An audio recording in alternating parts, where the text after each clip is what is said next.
class Polychaeta, the mind map for class Polychaeta. It include marine annelids that we have to write. Marine annelids, commonly called.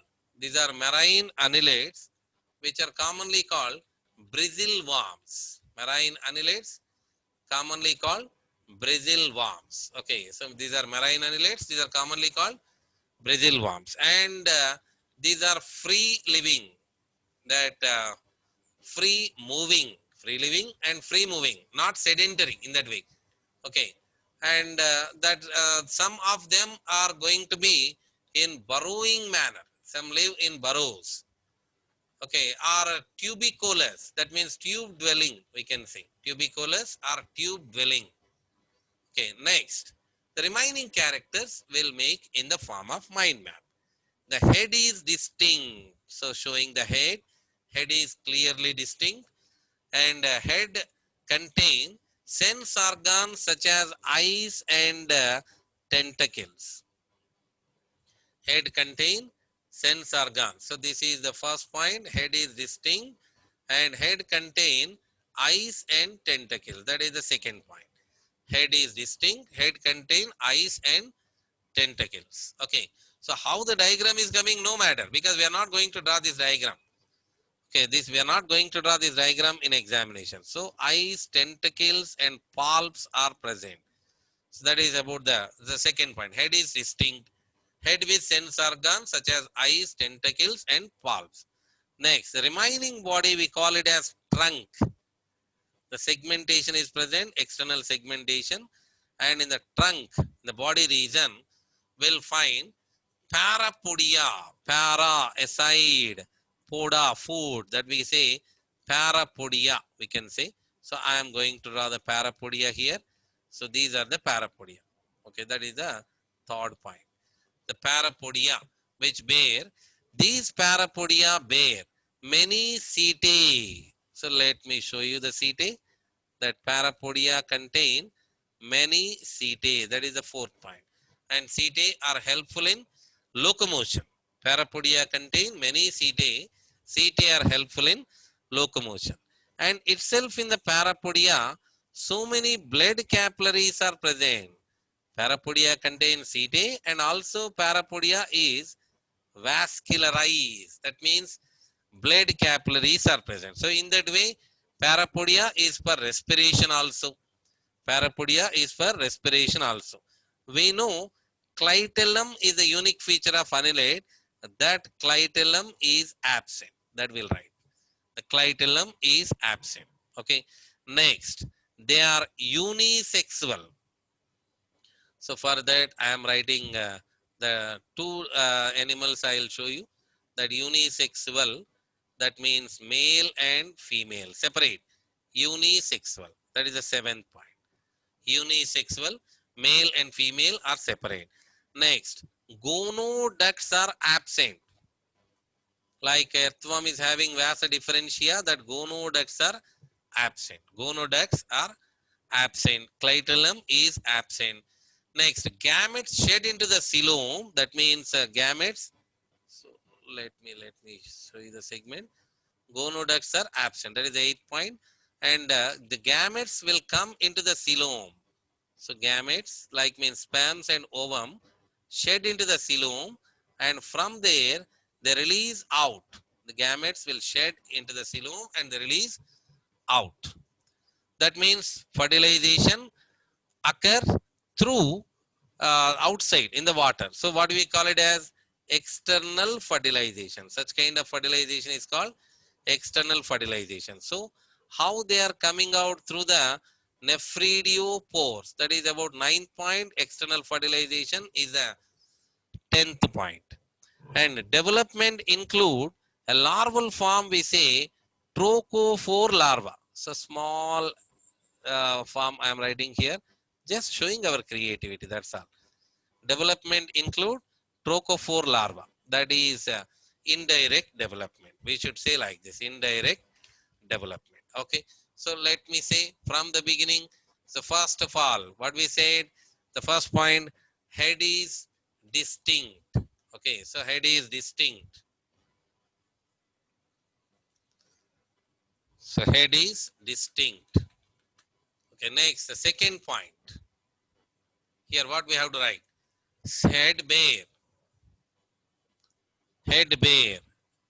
Pair of eyes, tentacles, pair of eyes, tentacles and palps. Head bare, a pair of eyes, tentacles and palps.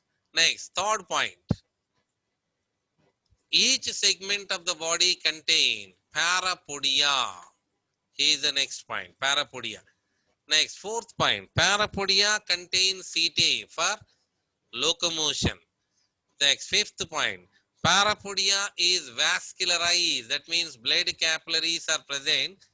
That means parapodia is also for respiration. Sixth, we said clitellum is absent. Clitellum is absent. Okay, clitellum is absent. Next, the seventh point, what we called it as unisexual. Unisexual. These are unisexual, male, female are separate. Next, eighth point, gonoducts are absent. Gonoducts are absent. We can say gonoducts are absent.